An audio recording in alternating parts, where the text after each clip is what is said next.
Saudaraku, di dalam perjalanan hidup ini, kadang nasib manusia mengalami berbagai cobaan, penderitaan, musibah, keterpurukan, sakit yang berat, atau ujian hidup lainnya yang kadang tiada habis-habisnya.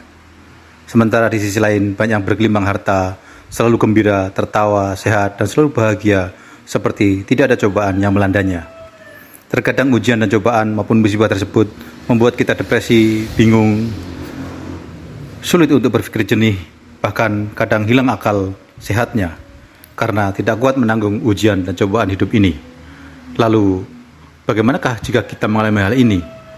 Yang pertama, yaitu menyadari bahwa manusia diciptakan oleh Allah untuk diuji, dan kehidupan ini adalah ujian dan cobaan.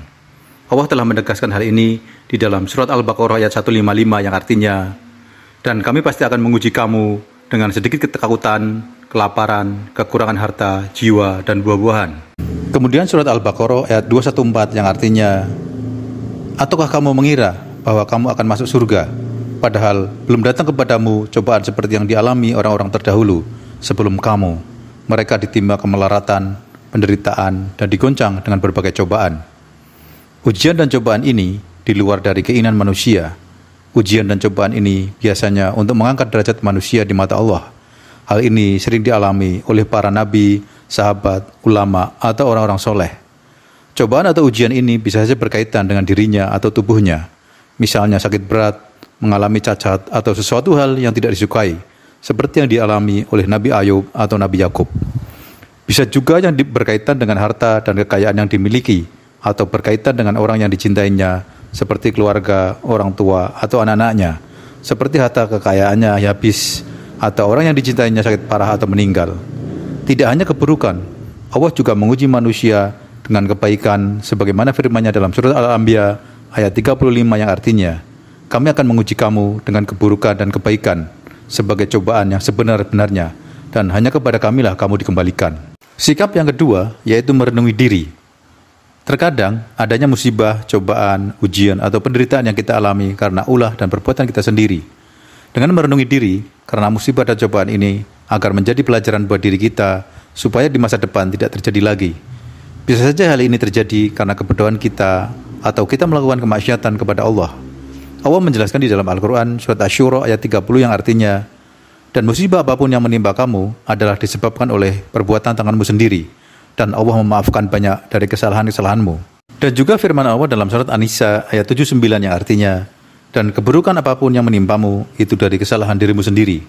Sungguh, telah banyak manusia yang terkena musibah, cobaan, keterpurukan, penderitaan karena ulah perbuatan maupun kesalahannya sendiri. Sebagai contoh, orang yang berjudi dan minum minuman keras, kemudian dia bangkrut lalu sakit berat, sedang keluarga yang menjadi tanggungannya akhirnya terbengkelai. Sikap yang ketiga, yaitu sabar dan ridho atas musibah dan cobaan hidup ini. Sungguh, kedua sifat ini harus dimiliki oleh orang yang mengalami musibah dan seberat apapun musibah itu. Memang sulit, tetapi harus diusahakan dan dikuatkan semampu mungkin. Mungkin hati, pikiran, dan jiwa kita sedih, hancur, kecewa, emosi, stres, depresi. Meskipun kita tidak suka dengan hal itu, namun sejatinya kita tetap menerima musibah dan cobaan hidup tersebut dan tetap berusaha sabar dan ikhlas, tidak marah-marah. Orang yang melakukan hal ini akan mendapatkan pahala, diampuni dosa-dosanya, dan diangkat derajatnya. Allah berfirman dalam surat Az-Zumar ayat 10 yang artinya, "Hanya orang-orang yang bersabarlah yang disempurnakan pahalanya tanpa batas." Allah juga berfirman dalam surat Al-Baqarah ayat 177 yang artinya, "Dan orang-orang yang sabar dalam kesempitan, penderitaan, dan dalam peperangan, mereka itulah orang-orang yang benar imannya, dan mereka itulah orang-orang yang bertakwa." Sungguh, sabar itu sangat berat dan tiada batasnya. Makanya orang yang sabar adalah orang yang dicintai Allah, sebagaimana firman-Nya dalam surat Ali Imran ayat 146 yang artinya, "Dan Allah mencintai orang-orang yang sabar." Dengan kesabaran menjalani musibah, cobaan, dan penderitaan yang berat, maka Allah akan memberi balasan yang baik dan melipat gandakannya tanpa terhitung. Allah berfirman dalam surat An-Nahl ayat 96 yang artinya, "Dan sesungguhnya kami akan memberi balasan kepada orang-orang yang sabar dengan pahala yang lebih baik dari apa yang mereka kerjakan." Dalam hadis qudsi dari Sunan Ibnu Majah nomor 1298, Rasulullah bersabda, Allah berfirman, "Hai manusia, sesungguhnya apabila kau bersabar dan ikhlas ketika pertama kali mendapatkan musibah, maka aku tidak ridho balasan untukmu selain daripada surga." Kenapa harus ridho dan ikhlas? Hal ini karena segala sesuatu yang telah ditakdirkan akan menimpa seseorang, tidak mungkin luput darinya, dan yang tidak ditakdirkan baginya tidak mungkin akan menimpanya. Seperti yang dijelaskan di dalam hadis riwayat Ahmad bahwa Rasulullah bersabda, "Hendaklah engkau tahu bahwa sesuatu yang ditakdirkan akan menimpamu tidak mungkin luput darimu, dan segala sesuatu yang ditakdirkan luput darimu pasti tidak akan menimpamu." Sikap yang keempat yaitu yakin, optimis, dan berpikir positif mampu melewati musibah maupun cobaan hidup ini. Seorang muslim harus yakin, optimis, serta berprasangka yang baik dan penuh harap kepada Allah bahwa semua musibah, cobaan maupun masalah segera berlalu, dan Allah pasti akan memberikan pertolongan kepada kita. Sebagaimana firman Allah dalam surat An-Nashr ayat 5 dan 6 yang artinya, "Karena sesungguhnya sesudah kesulitan itu ada kemudahan. Sesungguhnya sesudah kesulitan itu ada kemudahan." Allah mengulanginya 2 kali yang menunjukkan bahwa bagaimanapun besarnya kesulitan yang dihadapi, pasti ada kemudahan setelahnya. Kemudian jangan lupa, perbaiki akhlak dan budi pekerti, perbaiki hati dan ibadah kita dan ketakwaan kita kepada Allah agar segera diberikan jalan keluar. Karena Allah berfirman dalam surat At-Tolak ayat 2 yang artinya, "Barang siapa yang bertakwa kepada Allah, niscaya dia akan membukakan jalan keluar baginya." Dan berpikir positif bahwa pertolongan Allah akan segera datang, sebagaimana firman Allah dalam surat Al-Baqarah ayat 214 yang artinya, "Ingatlah, sesungguhnya pertolongan Allah itu amat dekat." Berpikir positif sangat perlu agar pikiran, jiwa, dan hati kita tidak menjadi kusut dan lemah. Wajib bagi setiap muslim untuk menahan dirinya, menahan lesanya, tidak marah-marah atau murka, tidak melaknat atau mencaci. Karena Allah tidak akan membebani hambanya di luar kemampuannya, sebagaimana firman Allah dalam surat Al-Baqarah ayat 286 yang artinya, Allah tidak akan membebani seseorang melainkan sesuai dengan kemampuannya. Dengan kata lain, dalam kondisi apapun, seorang muslim sejatinya selalu mampu dalam menghadapi segala kondisi dan selalu beruntung buat dirinya. Hal ini juga dijelaskan di dalam hadis riwayat Muslim nomor 2999 bahwa Rasulullah bersabda, "Sungguh menakjubkan keadaan seorang mukmin. Seluruh urusannya itu baik. Ini tidaklah didapati kecuali pada seorang mukmin. Jika mendapatkan kesenangan, maka ia bersyukur, itu baik baginya. Jika mendapatkan kesusahan, maka ia bersabar, itu pun baik baginya." Sikap yang kelima yaitu terus berdoa dan ikhtiar agar diberi kekuatan dan jalan keluar dari musibah dan cobaan hidup. Saat pertama kali terkena musibah, maka ucapkanlah perkataan atau doa sesuai tuntunan agama Islam. Di antaranya yang dijelaskan Allah dalam surat Al-Baqarah ayat 155 dan 156 yang artinya, "Dan berikanlah berita gembira kepada orang-orang yang sabar, yaitu orang-orang yang apabila ditimpa musibah, mereka mengucapkan innalillahi wa inna ilaihi raji'un, atau sesungguhnya kita adalah milik Allah, dan hanya kepadanya lah kita semua dikembalikan." Sedangkan di dalam hadis riwayat Muslim nomor 2264 membaca qadarullahi wa masya'a fa'ala yang artinya ini takdir Allah dan apa yang dia kehendaki dia lakukan, atau membaca alhamdulillahi ala kulli hal yang artinya segala puji bagi Allah atas segala keadaan. Ini menurut hadis riwayat Ibnu Majah nomor 3803 dan dihasankan oleh Syekh Al-Albani. Karena bagaimanapun yang Allah tetapkan untuk kita, walaupun musibah atau cobaan, namun pada hakikatnya sesungguhnya itu adalah baik buat kita. Atau membaca innalillahi wa inna ilaihi raji'un, Allahumma ujurni fi musibati wa ahlifli khairan minha, yang artinya sesungguhnya kami milik Allah dan kepadanya kami akan kembali. Ya Allah, berilah pahala kepadaku dan gantilah untukku dengan yang lebih baik dari musibahku. Hendaklah kita selalu berdoa dan berzikir kepada Allah, meminta pertolongan agar diberi kekuatan, kesabaran, dan ketabahan, serta jalan keluar dari musibah dan cobaan hidup yang kita alami. Selalulah minta tolong kepada Allah dengan sabar dan sholat, seperti yang dijelaskan di dalam Al-Quran surat Al-Baqarah ayat 153 yang artinya, "Wahai orang-orang yang beriman, mohonlah pertolongan kepada Allah dengan sabar dan sholat. Sungguh Allah beserta orang-orang yang sabar." Kemudian selalu berzikir, berbanyak istighfar, minta ampun kepada Allah, agar hati tenang dan tentram, seperti yang dijelaskan di dalam surat Ar-Ra'du ayat 28 yang artinya, yaitu orang-orang yang beriman dan hati mereka menjadi tentram dengan mengingat Allah.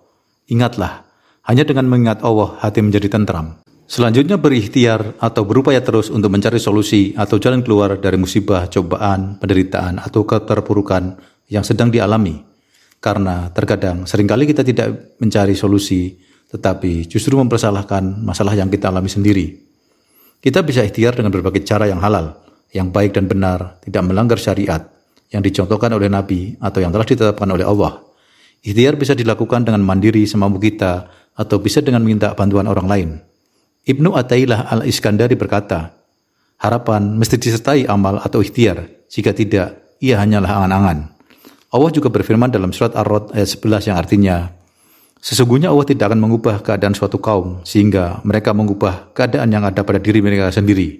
Sikap yang keenam, yaitu merenungkan ganjaran dari musibah dan cobaan yang sedang dialami. Rasulullah menjelaskan bahwa orang-orang yang mengalami musibah, penderitaan, sakit berat, dan semisalnya akan mendapatkan ganjaran dari Allah.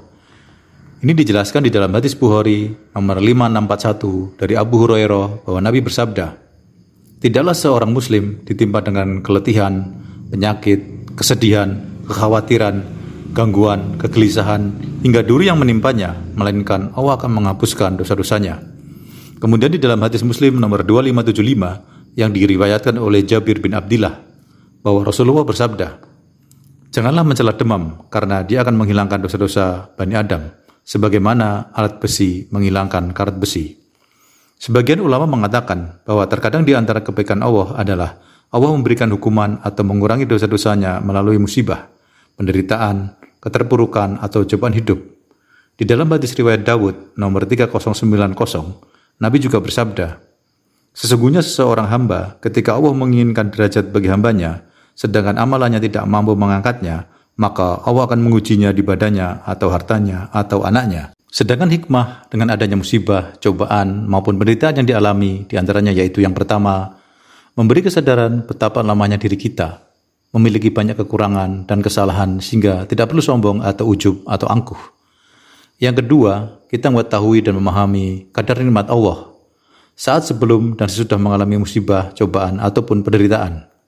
Yang ketiga, memberi kesadaran kepada kita bahwa hal ini mungkin teguran dari Allah atas kelalaian, kesalahan, dan dosa kita agar kita berusaha memperbaiki diri dan kembali kepada jalan Allah. Yang keempat, merupakan pintu yang akan membukakan kesadaran seseorang hamba bahwasanya dia sangat membutuhkan Allah.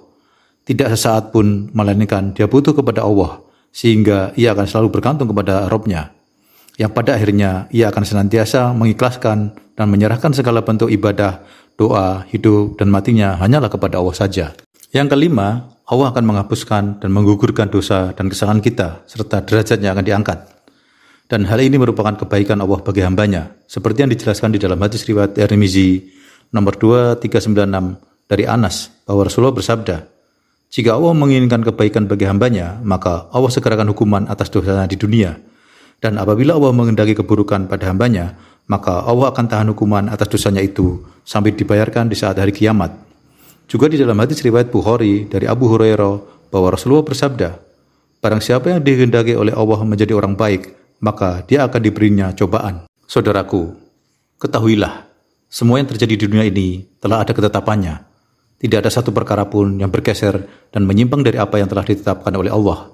Setiap musibah, cobaan hidup, penderitaan maupun bencana sudah dicatat di kitab Lauhul Mahfuz. Hal ini dijelaskan di dalam hadis riwayat Muslim nomor 2653 dari Abdullah bin Amr bin Al-As bahwa Nabi bersabda, Allah telah mencatat takdir setiap makhluk 50.000 tahun sebelum penciptaan langit dan bumi. Dan juga firman Allah di dalam surat Al-Hadid ayat 22 yang artinya, tiada suatu bencana pun yang menimpa di bumi dan tidak pula pada dirimu sendiri, melainkan telah tertulis di dalam kitab Lauhul Mahfuz sebelum kami mewujudkannya. Kemudian firman Allah surat At-Taghabun ayat 11 yang artinya, tidaklah ada sebuah musibah yang menimpa kecuali dengan izin Allah. Sehingga dengan merenungi dan menyadari akan takdir yang menimpa kita, maka hati kita semoga menjadi ridho, lapang, ikhlas, sabar, tabah, dan tetap optimis menjalani musibah, cobaan, dan kesusahan hidup yang kita rasakan. Semoga Allah memberikan kekuatan, keikhlasan, kesabaran, ketabahan, dan jalan keluar yang terbaik bagiku dalam menjalani cobaan hidup ini dan bagi kita semua. Hanya kepada Allah sajalah kita mengadu, memohon, dan meminta pertolongan. Terima kasih telah menonton video ini dan semoga bermanfaat. Jangan lupa untuk subscribe, like, share, dan komennya.